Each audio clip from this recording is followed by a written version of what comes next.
Pakistan cricket শুনছে ধ্বংসের গান, তবে নিজেরা একাই তারা শুধু ধ্বংস হবে না, ধ্বংস করে দিতে চায় পুরো ক্রিকেট সিস্টেমকে। সেটা তো আর পারবে না। সঙ্গী হিসাবে বাংলাদেশের ক্রিকেটটাকে তারা ধ্বংস করে দিতে চায়। বাংলাদেশ ক্রিকেটকে এই সম্পর্কে অ্যাওয়্যার? আমরা কি সচেতন রয়েছি? আমরা কি পাকিস্তানের ওই ট্র্যাপে পা দিব?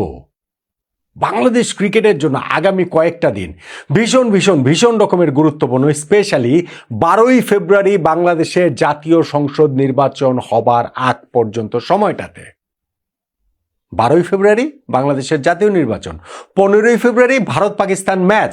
ফলে মাঝখানে যে 3 দিন সময় রয়েছে, সেই 3 দিন সময়টাও খুবই গুরুত্বপূর্ণ। তবে আমার কাছে আরও বেশি গুরুত্বপূর্ণ এই 12ই ফেব্রুয়ারি পর্যন্ত সময়টা। এই সময় বাংলাদেশ ক্রিকেট বোর্ডের একটা রং মুভ, আমাদের ক্রিকেটটা তো অলরেডি সর্বনাশের দোরগোড়ায় পৌঁছে গেছে, সেইটা চূড়ান্ত সর্বনাশ হয়ে যাবে যদি আমাদের ক্রিকেট বোর্ড ওই রকম কোনো মুভ নেয়। পাকিস্তান কেন নিজেরা ধ্বংস হয়ে পুরো ক্রিকেটটাকেই ধ্বংস করে দিতে চায় এবং সেইখানটাতে বাংলাদেশকেও কিভাবে তারা সঙ্গী হিসেবে নিতে চায়, সব মিলিয়ে আলোচনাটা করছি। দেখুন, ঘটনা প্রবাহটা আমরা জানি। শুরুটা করেছিল ভারত রাজনৈতিক স্বার্থ সিদ্ধির জন্য। যদি পশ্চিমবঙ্গে নির্বাচনটা সন্নিকটে না হতো তাহলে মুস্তাফিজুর রহমানকে তারা আইপিএল থেকে বাদ দিত না, আন্ডারস্ট্যান্ডেবল।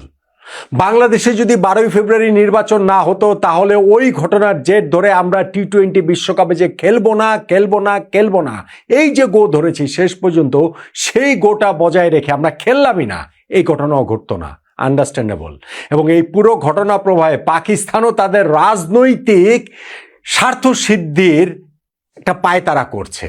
এই যে 12ই ফেব্রুয়ারি বাংলাদেশের নির্বাচন, সেই নির্বাচন কেন্দ্র করে রাজনৈতিক যে বিভিন্ন রকমের চালাচালি হচ্ছে সেগুলো তো আমরা জানি। ঠিক আছে, এই নট আউট নোমান আমাদের তো আর সেটার প্ল্যাটফর্ম না, আমরা ওই আলোচনা আর করতেও চাচ্ছি না।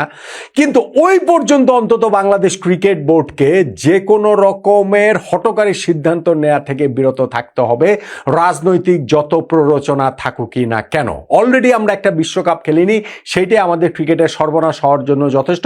সেইটাই আমিনুল ইসলাম বুলবুল ভাইয়ের এই ক্রিকেট বোর্ডকে বাংলাদেশের ক্রিকেট ইতিহাসে সর্বকালের সবচেয়ে ব্যর্থ ক্রিকেট বোর্ড করে দেওয়ার জন্য যথেষ্ট। আর সর্বনাশ আপনারা আসলে করবেন না, প্লিজ। অতটুকু আপনাদের কাছে হাত জোর করে মিনতি করছি। এখন যেটা বলছিলাম যে এই নির্বাচন বা এই কেন্দ্রিক পাকিস্তান কিভাবে হচ্ছে গিয়ে সেই ধ্বংসটা করে দিতে চায়, নির্বাচন পর্যন্ত আমরা কিভাবে ঠেকে রাখতে চাই। ভাই, খেলাটা আসলে ক্রিকেটের নাই, খেলাটা রাজনীতির। এবং সেই খেলাটা রাজনীতির, ভারত শুরু করেছে রাজনৈতিকভাবে, বাংলাদেশ রিয়্যাক্ট করেছে রাজনৈতিকভাবে, পাকিস্তানও রিয়্যাক্ট করেছে রাজনৈতিকভাবে। এই যে পাকিস্তান সিদ্ধান্ত নিয়েছে যে তারা টি-20 বিশ্বকাপ খেলবে কিন্তু ভারতের বিপক্ষে খেলবে না ম্যাচ, অবশ্যই সেটা রাজনৈতিক সিদ্ধান্ত। এবং সেই রাজনৈতিক সিদ্ধান্তটা আরও সামনে আরও অনেক বেশি বেগবান হতে পারে, আরও অনেক জোরালো হতে পারে। সেইটা আমরা পাকিস্তানের প্রতিরক্ষা মন্ত্রী খাজা আসিফের কথাতে বুঝতে পারি। তিনি যেমন বলেছেন যে বিশ্ব ক্রিকেটের নতুন একটা নিয়ন্ত্রক সংস্থা দরকার, আইসিসি যে রয়েছে তাদের বাইরে গিয়ে ক্রিকেটের স্পিরিটটাকে সমুন্নত রাখার জন্য। কেননা ভারত এই সাউথ এশিয়া অঞ্চলের পলিটিক্যাল ইন্টারেস্টের জন্য আইসিসিকে জিম্মি করেছে। আমি ধরে নিলাম তার কথা সত্যি, তার দ্বিতীয় বাক্যটা তো অবশ্যই সত্যি বলে ধরে নেওয়া যেতেই পারে। কিন্তু সেই জন্য নতুন একটা বিশ্ব ক্রিকেটের নিয়ন্ত্রক সংস্থা দরকার, নতুন একটা আইসিসি দরকার। পাকিস্তান সেই নতুন আইসিসি তৈরি করবে, পাকিস্তানের সেই ক্ষমতা রয়েছে। আমি যদি একটু চলতি ভাষায় বলি, পাকিস্তানের সেই হ্যাডম রয়েছে। আর সেইখানটাতে তারা বাংলাদেশকে চাচ্ছে। ভাই, নতুন আইসিসি যদি পাকিস্তান করে, এই আইসিসি থেকে ধরেন তারা বহিষ্কার হয়ে যাবে যদি ভারতের বিপক্ষে ম্যাচ তারা না খেলে, সেইটা ধরেই তো তাদের এত হম্বিতম্বি। কিন্তু সেই ক্ষেত্রে নিজেরা করতে পারবে, নিতে পারবে বাংলাদেশকে, তাই তো। তো বাংলাদেশকে সেই জায়গা থেকে আমি সতর্ক থাকতে বলছি। আমার হিসাবটা plain and simple. ICC board মিটিংয়ে 16টা ভোট রয়েছে, সেই 16টা ভোটের মধ্যে 12টা পূর্ণ সদস্য, 3টা অ্যাসোসিয়েট মেম্বার এবং একটা হচ্ছে আইসিসি চেয়ারম্যানের ভোট। আচ্ছা ঠিক আছে, 3টে অ্যাসোসিয়েট মেম্বার আর আইসিসি চেয়ারম্যানটা আমি বাদ দিলাম। 12টা যে আইসিসির পূর্ণ সদস্য রয়েছে না, তার মধ্যে 6 জন যদি পাকিস্তানের সঙ্গে থাকতে রাজি হয়, তাহলে বাংলাদেশ তাদের সঙ্গে থাকুক, আমার তাতে কোনো আপত্তি নাই। কিন্তু তার আগে না, পাকিস্তান সহ আগে 5টা দেশকে আইসিসির পূর্ণ সদস্য দেশ, তাদের এই আইসিসি থেকে বিদ্রোহ করে বেরিয়ে গিয়ে নতুন আইসিসি, বিশ্ব ক্রিকেটের নতুন নিয়ন্ত্রক সংস্থা তাদের তৈরি করতে হবে। তারপরে যদি তাদের সঙ্গে বাংলাদেশ যায়, আমার ভাই কোনো আপত্তি নেই, আমার সিরিয়াসলি কোনো আপত্তি নেই। সেইটাও আমি ব্রেকডাউনটা করে দিচ্ছি। ব্রেকডাউনটা কিরকম? ধরেন 12টা আইসিসির দেশ রয়েছে, তার মধ্যে পাকিস্তান বের হয়ে গেল। পাকিস্তান বের হয়ে যাওয়ার সাথে সাথে ইন্ডিয়া, অস্ট্রেলিয়া, ইংল্যান্ড, এই যে বিগ 3 রয়েছে, ইন্ডিয়া তো আর আসবে না, বিগ 3 যে বাকি 2টা দল, যে ইংল্যান্ড ও অস্ট্রেলিয়া, সেই 2টা দলের মধ্যে একটা দলকে পাকিস্তানে নিতে হবে। এশিয়ার যে বাকি 2টা দল রয়েছে, বাংলাদেশ বাইরে আমি বলছি, শ্রীলঙ্কা এবং আফগানিস্তান, সেই 2টা দলের মধ্যে একটা দলকে নিতে হবে পাকিস্তানের। এবং বাকি যে 4টা দল রয়েছে, south Africa, West Indies, New Zealand, Zimbabwe, এই 4টা দলের মধ্যে 2টা দল নিতে হবে। তার মানে পাকিস্তান নাম্বার 1, ইংল্যান্ড অস্ট্রেলিয়ার মধ্যে একটা থাকবে নাম্বার 2, এশিয়ার আরেকটা দেশ শ্রীলঙ্কা আফগানিস্তানের মধ্যে একটা থাকবে নাম্বার 3, এবং নাম্বার 4 ও 5 হবে New Zealand, south Africa, West Indies, জিম্বাবুয়ের মধ্যে 2টা দল। যদি এই 5টা দলকে পাকিস্তান একসঙ্গে করতে পারে, বাংলাদেশ 6 নম্বর দল হোক, আমার কোনো আপত্তি নাই। ভারতীয় আধিপত্যবাদের বিপক্ষে আপনারা চোখ রাঙানি দেন, নতুন আইসিসি আপনারা তৈরি করেন, নতুনভাবে পুরো জিনিসটা শুরু করেন, আমার অ্যাবসলিউটলি কোনো আপত্তি নাই। কিন্তু সেটা যদি না করতে পারে, শুধু পাকিস্তানের সঙ্গে যদি বাংলাদেশ চলে যায়, এই যে পাকিস্তানের পররাষ্ট্রমন্ত্রী বলেছে যে নতুন আইসিসি, প্রতিরক্ষা মন্ত্রী বলেছে নতুন আইসিসি গঠনের প্রয়োজনীয়তা, সেটাতে বাংলাদেশ ক্রিকেটের লাভ হবে? ভাই, বাংলাদেশ ক্রিকেটের সর্বনাশ হয়ে যাবে। পাকিস্তান নিজেরা তো ডুববেই, বাংলাদেশকে সহ তারা আসলে ডুববে। বাংলাদেশের লাভ কি হবে? সেই জন্য আমি বলছি 12 তারিখ পর্যন্ত ভাই কোনো ডিসিশন নেবেন। আমি বারবার বলছি, আমি কালকেও একটা ভিডিও করেছি, আজকেও আমি বলছি, বাংলাদেশ ক্রিকেট বোর্ড, আপনারা আমাদের টি20 ওয়ার্ল্ড কাপ খেলেই নেয় আপনাদের সময়, এইটাতেই যথেষ্ট সর্বনাশ হয়ে গেছে। এখন আর নতুন কোনো সিদ্ধান্ত আপনারা 12 তারিখে আমাদের এই ন্যাশনাল ইলেকশন হবার আগ পর্যন্ত নেবেন না। কেননা ক্রিকেটটা এখন শুধু ক্রিকেটের মধ্যে নাই, এইটা একেবারে একটা জিও পলিটিক্সের একটা খুব গুরুত্বপূর্ণ টুল হয়ে উঠেছে। এবং সেই জায়গাটাতে বাংলাদেশ ক্রিকেটটাকে আপনারা স্কেপগোট করেন না, বাংলাদেশের ক্রিকেটটাকে আপনারা বলির পাঠা করবেন না প্লিজ। অতটুকু তো আমরা বাংলাদেশের ফরমার ক্যাপ্টেন, প্রথম বিশ্বকাপ টিমের ক্যাপ্টেন আমাদের আমিনুল ইসলাম বুলবুল ভাই, তার নেতৃত্বাধীন বোর্ডের কাছ থেকে প্রত্যাশা করতেই পারি।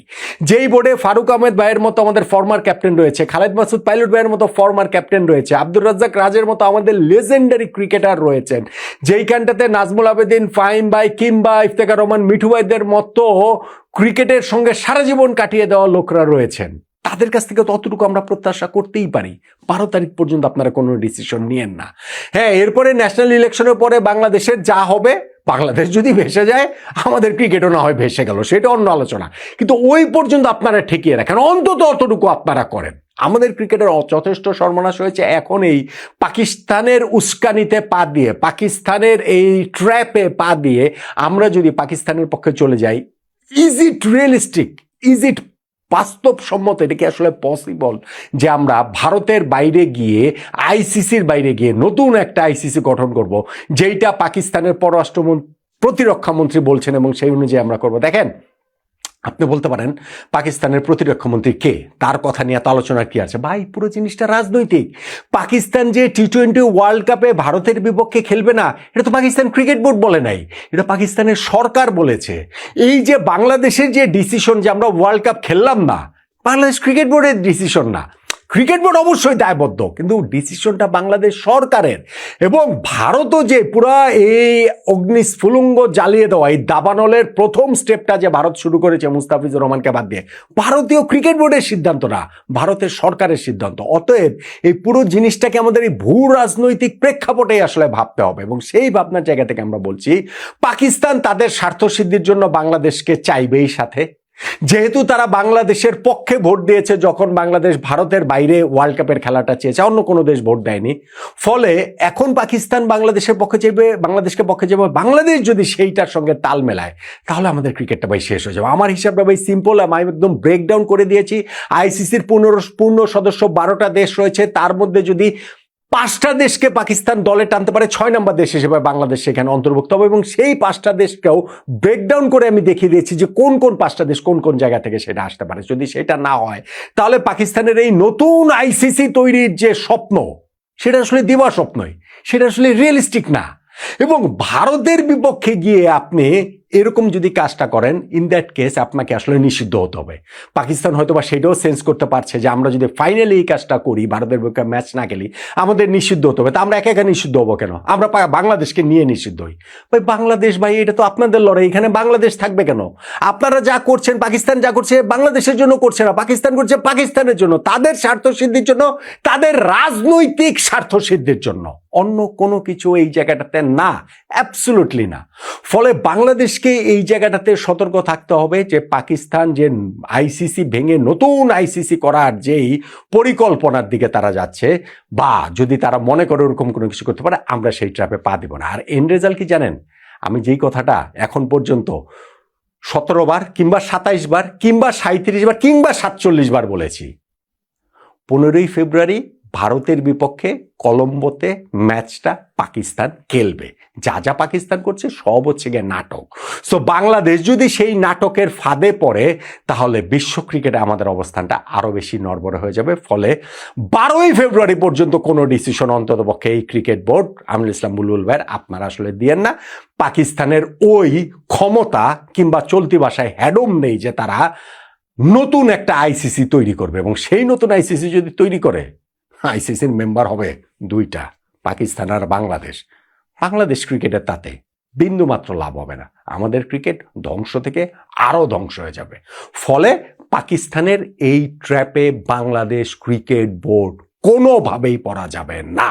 অন্তত পক্ষে 12ই ফেব্রুয়ারি পর্যন্ত আপনারা কোনো ডিসিশন নেবেন না। Full and final, full stop.